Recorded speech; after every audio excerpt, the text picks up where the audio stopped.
দুবাইয়ের নগর পরিবহনে যুগান্তকারী পরিবর্তন আনতে যাচ্ছে ইলন মাস্ক। তার প্রতিষ্ঠান দ্য বোরিং কোম্পানি দুবাইয়ে নির্মাণ করছে দুবাই লুপ। এটি একটি উচ্চ গতির বিদ্যুৎ চালিত ভূগর্ভস্থ পরিবহন ব্যবস্থা, যা 2026 সালের দ্বিতীয় প্রান্তিকে চালু হওয়ার কথা। প্রকল্পটি চালু হলে শহরে যানজট কমবে এবং যাতায়াত সময় নাটকীয়ভাবে কমে আসবে বলে আশা করা হচ্ছে। এই ভূগর্ভস্থ পরিবহন ব্যবস্থা প্রচলিত মেট্রোর মতো নয়।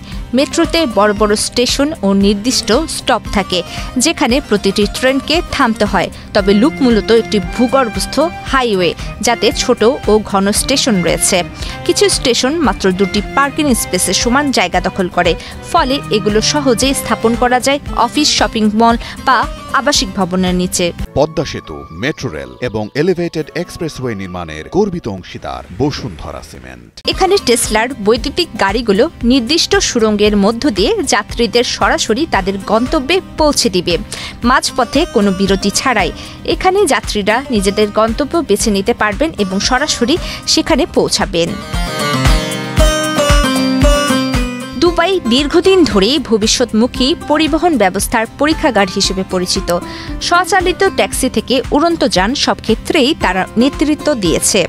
লুপ প্রকল্পটি দুবাইয়ের ক্লিন এনার্জি স্ট্র্যাটেজি 2050 এবং দুবাই 2040 আরবান মাস্টার প্ল্যানের সঙ্গে সামঞ্জস্যপূর্ণ, যেখানে টেকসই, সংযুক্ত ও দ্রুতগামী নগর জীবনের উপর জোর দেওয়া হয়েছে।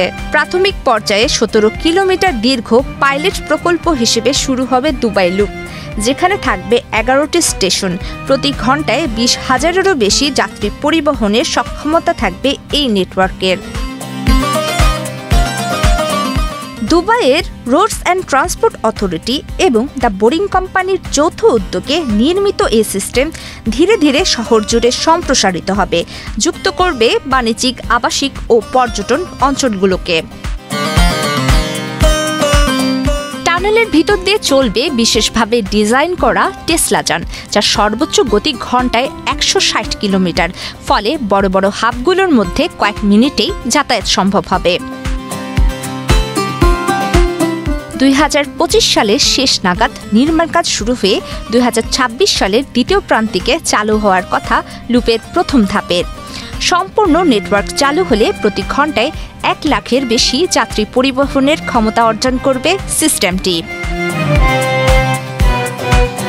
প্রতিটি টানেলে থাকবে অতিরিক্ত বায়ু চলাচল ব্যবস্থা, জরুরি নির্গমন পথ, অগ্নি নিরাপত্তা ব্যবস্থা এবং 24 ঘন্টা সংযুক্ত অপারেশন কন্ট্রোল সেন্টার। টানেল ভূমিকম্পের সময়ও তুলনামূলক নিরাপদ থাকবে, কারণ এগুলো মাটির কম্পনের সঙ্গে সমানভাবে নড়ে, ফলে উপরিভাগের মতো ধ্বংসের ঝুঁকি থাকে না। প্রমিতি কিবরিয়া ইসলাম, বাংলাদেশ প্রতিদিন।